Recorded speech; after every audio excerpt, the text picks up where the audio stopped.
23 марта 2017 года заместитель губернатора Челябинской области Руслан Гаттаров посетил экотехнопарк Skyway.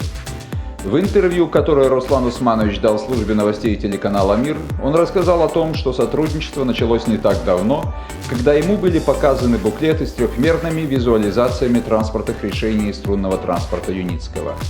После этого вице-губернатор ознакомился с промышленными образцами подвижного состава Skyway на выставке Инотранс-2016 в Берлине, а в этот день смог оценить достижения Skyway в действии.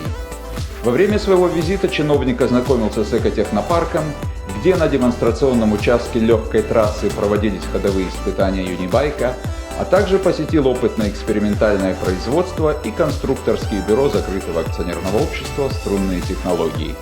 Во время состоявшихся деловых переговоров руководитель отдела адресных проектов Кирилл Бадулин провел презентацию возможностей конкретного применения технологии Skyway на территории Челябинской области. Для рассмотрения было предложено два проекта. Как выяснилось по итогам обсуждения, параметры трассы и их экономическая привлекательность оказались существенно выше альтернативных решений, рассматриваемых в настоящее время. Кроме того, рассмотрены возможные перспективы применения Skyway для проектов городских, прогулочных и грузовых трасс в Челябинской области.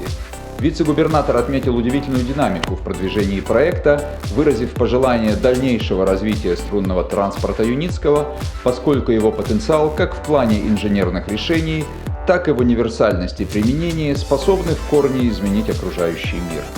В завершение нашего репортажа фрагмент интервью Руслана Усмановича Гаттарова телеканалу «Мир», готовящему передачу о технологии Skyway, которые вы увидите целиком в одном из наших ближайших выпусков.